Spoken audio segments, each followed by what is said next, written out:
अस्सलाम वालेकुम स्टूडेंट्स। बच्चे, ये हमारे रेस्पिरेटरी सिस्टम का दूसरा हिस्सा है, फेफड़े यानी कि हमारे लंग्स। ठीक है, तो हमने ये उर्दू मीडियम का लेक्चर अपलोड हो चुका है बच्चे, वहाँ से आप देख सकते हैं। तो ये इंग्लिश मीडियम के स्टूडेंट्स के लिए है, तो ये बहुत इंपॉर्टेंट है शॉर्ट क्वेश्चंस के लिए और एमसीक्यूज़ के लिए। बोर्ड में इसमें से बड़े ट्रिकी एमसीक्यूज़ बनते हैं और शॉर्ट क्वेश्चन बनते हैं, ये हम आपको बताएंगे। अच्छा बच्चे, ये बी पार्ट है। ठीक है, तो हमने ए पार्ट में क्या पढ़ा? हमने कहा जो हमारा रेस्पिरेटरी सिस्टम है, तनफुस का निज़ाम है जिसके जरिए हम सांस लेते हैं, वो दो हिस्सों पर मुश्तमिल है। ठीक है, एक एयर पैसेज वे और दूसरा लंग्स। तो हमने एयर पैसेज वे में पढ़ा किस तरह नॉस्ट्रल्स के जरिए एंड तक, फेफड़ों तक हवा हमारे फेफड़ों में दाखिल होती है। अब यहाँ पढ़ेंगे फेफड़ों का स्ट्रक्चर, फेफड़ों की साख्त पढ़ेंगे और फेफड़े किस तरह जो है ब्लड सर्कुलेशन में मदद करवाते हैं, फेफड़ों में किस तरह ब्लड सर्कुलेशन होती है और किस तरह गैसों का तबादला होता है।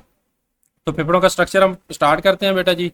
फेफड़े क्या हैं जी? There is a pair of lungs in the thoracic cavity. तो थोरेसिक कैविटी ये जो हमारी होती है, इसको हम थोरेक्स या थोरेसिक कैविटी, यहाँ पे ये हमारे सीने के खला जो होता है इसको हम बोलते हैं, वहाँ पे ये मौजूद होते हैं।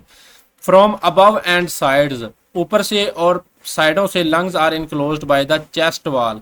तो ये जो सीने की वाल है, ये जो चेस्ट की हड्डियां हैं, ये फेफड़ों की हिफाजत करती हैं। ठीक है, पसलियां हैं जो। तो a thick muscular structure called diaphragm below lungs. अब एक यहाँ पे मस्कुलर जो कि मसल्स की बनी हुई स्ट्रक्चर है एक डायाफ्राम, ये क्या काम करती है इसके बारे में भी हम पढ़ेंगे जब हम पढ़ेंगे कि इंस्पिरेशन और एक्सपिरेशन कैसे होती है। ठीक है, तो ये डायाफ्राम है। तो ये डायाफ्राम का बड़ा फंक्शन है कि ये किस तरह गैसों का यहाँ पे जो आपका है तबादला करवाती है। ठीक है, तो ये यहाँ पे आप देख सकते हैं, ये वाली जो एक गुंबदनुमा साख्त है ये वाली। ठीक है, इसको हम बोलते हैं diaphragm. Lungs are spongy and elastic organs. तो ये एक इलास्टिक ऑर्गन है, लचकदार ऑर्गन है, स्पंजी है यानी कि एक नरम टाइप। ठीक है, स्पेंज की तरह। The left lung is slightly smaller than the right lung. जो बायां फेफड़ा, ये दायां फेफड़ा है, ये बड़ा है, और ये जो बायां फेफड़ा है ये छोटा है। इसकी क्या वजह है? लेफ्ट लंग छोटा क्यों है बेटा? इसकी एक खास वजह ये है कि लेफ्ट साइड के आपके पता है कि दिल होता है, तो दिल को जगह देने के लिए ये कुदरत ने ये थोड़ा सा छोटा रखा है, स्लाइटली स्मॉलर देन, थोड़ा सा ही छोटा है। ठीक है, there are two lobes in the left lung. तो लेफ्ट लंग में इसलिए दो लोब्स हैं क्योंकि छोटा है, while right lung has three lobes. और जो राइट लंग है, फेफड़ा है, इसमें क्या है? थ्री लोब्स हैं। lungs are enclosed lungs are enclosed in a double membrane called pleura। ठीक है, अब आपने प्लूरा का याद रखना है। ये शॉर्ट क्वेश्चन है कि प्लूरा क्या है और इसका फंक्शन क्या है। तो ये इंपॉर्टेंट शॉर्ट क्वेश्चन है और एमसीक्यूज भी है। तो एक डबल मेम्ब्रेन प्लूरा होती है बेटा, ये वाली। ठीक है, ये आपको दिखाई गई है, ये जो बाहर आपको नीले में नजर आ रही है। ठीक है, ये क्या है? प्लूरा है। ये फेफड़ों की हिफाजत करती है। ठीक है, और इसके अंदर एक फ्लूइड होता है। ठीक है, जो सीने की दीवार और फेफड़ों के दरमियान रगड़ को कम करता है और जिसकी वजह से फ्रिक्शन कम होती है। ठीक है ना, जब सीना जब फेफड़े फैलते हैं, सुकड़ते हैं, तो इस वजह से जो रगड़ की कुव्वत है उसको बचाता है। तो इस फ्लूइड का नाम है प्लूरल फ्लूइड। इसका नाम है प्लूरल फ्लूइड। तो प्लूरा का क्या फंक्शन है और प्लूरल फ्लूइड क्या होता है, ये एक ही शॉर्ट क्वेश्चन है। तो प्लूरा एक मेम्ब्रेन है और उस मेम्ब्रेन के दरमियान जो फ्लूइड होता है उसको हम प्लूरल फ्लूइड कहते हैं, for reducing friction between lungs and the chest wall. तो सीने की दीवार और फेफड़ों के दरमियान जो कि रगड़ की कुव्वत को बचाती है। ठीक है ना, तो उसे हम प्लूरल फ्लूइड बोलते हैं।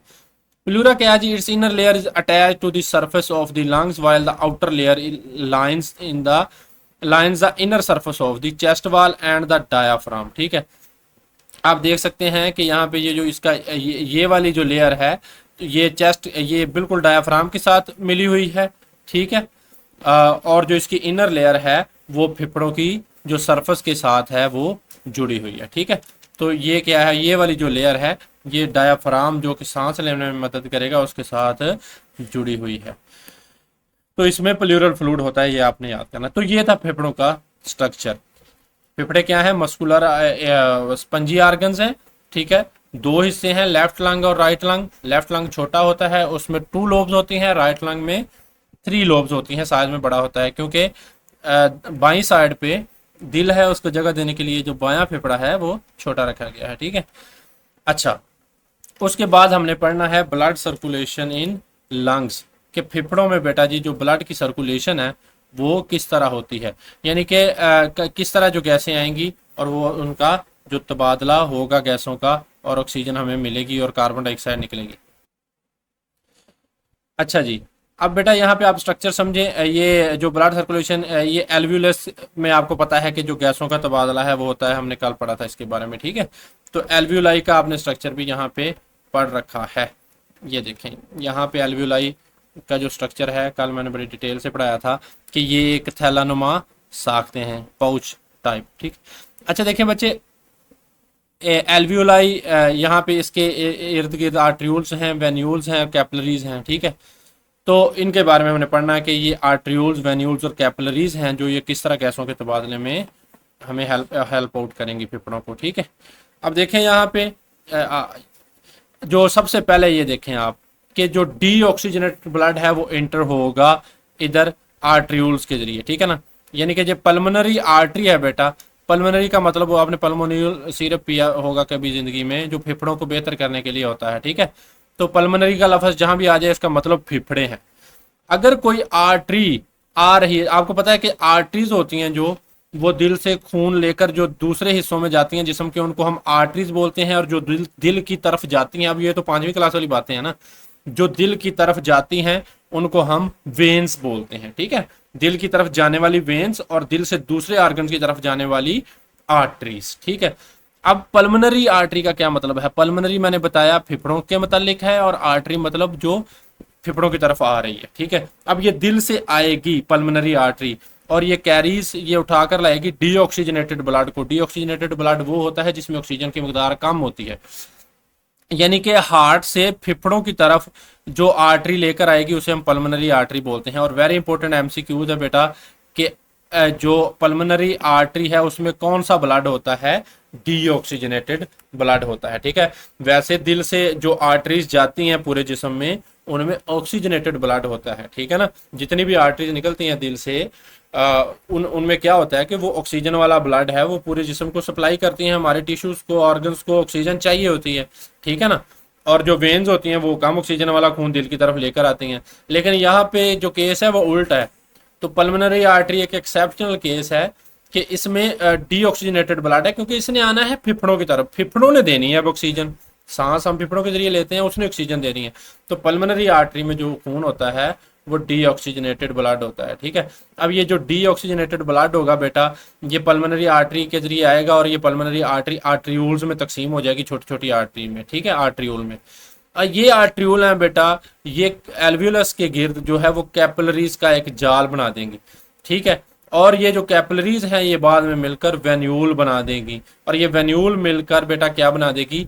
वेन बना देगी। और इस वेन के जरिए जो ऑक्सीजन वाला खून है वो क्या है? वापस दिल की तरफ भेज दिया जाएगा और दिल वो ऑक्सीजन वाला खून पूरे जिस्म में पंप कर देगा, ठीक है। तो इसका क्या मतलब है? जो यहां से एक बात वाजह हुई, जो पल्मोनरी आर्टरी है उसमें डीऑक्सीजनेटेड ब्लड होता है, और जो पल्मोनरी वेन है, जो पल्मोनरी मतलब फेफड़े, वेन मतलब जो दिल की तरफ जा रही है, तो फेफड़ों से जो दिल की तरफ जा रही है, अब वो क्या है? वो तो ऑक्सीजन वाला खून ही लेकर जाएगी ना, क्योंकि यहाँ पे ऑक्सीजन मिल गई है उसे। ये वाली, ये रेड जो शो कर रही है कि इसके अंदर जो है वो ऑक्सीजन वाला खून है, और ये जो ब्लू है ये शो कर रही है कि इसके अंदर कम ऑक्सीजन वाला, रिलेटिवली कम ऑक्सीजन वाला खून है। तो पल्मोनरी वेन में कौन सा खून होता है? ऑक्सीजनेटेड ब्लड होता है। ये भी इंपॉर्टेंट एमसीक्यू है, ठीक है। तो ये चीजें आपने याद रखनी है।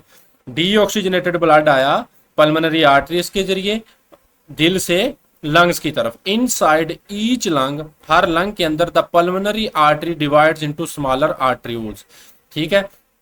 अब ये जो पल्मोनरी आर्टरी है ये छोटे छोटे आर्ट्रियूल्स में तकसीम होगी। ये आर्ट्रियूल दिखाई गई है आपको, ठीक है ना। The arteriole divide further to make capillaries around the alveoli.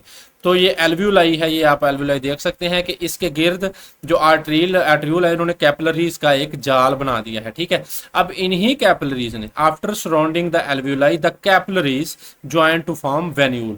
अब ये जो कैपिलरीज हैं ये वेन्यूल बना देंगी, और ये जो वेन्यूल हैं ये मिलकर क्या बना देंगी? एक बड़ी पल्मोनरी वेन बना देंगी जो ऑक्सीजनेटेड ब्लड को बैक दिल की तरफ लेकर जाएंगी, और दिल क्या है? पूरे जिस्म को वो ऑक्सीजन वाला खून दे देगा, ठीक है। तो ये बच्चे साइंस है इसके पीछे कि किस तरह ब्लड सर्कुलेशन होती है लंग्स के अंदर। डीऑक्सीजनेटेड ब्लड आया दिल से, उसको ऑक्सीजन डालकर ऑक्सीजनेटेड बनाकर वापस कर दिया, ठीक है, दिल को वापस कर दिया, और दिल ने उसको फिर पूरे जिस्म में ऑक्सीजन वाले खून को फैला दिया। तो ये था बच्चे हमारा टॉपिक कि ब्लड सर्कुलेशन किस तरह होती है। ये जो मैकेनिज्म ऑफ ब्रीदिंग है, ये हम इनहेलेशन और एक्सलेशन ये अगले लेक्चर में पढ़ेंगे, ठीक है। तो ये हमारा लेक्चर आज के लिए इतना ही काफ़ी है। चलें बच्चे, अगले लेक्चर में मिलते हैं। बहुत शुक्रिया, अल्लाह हाफिज़।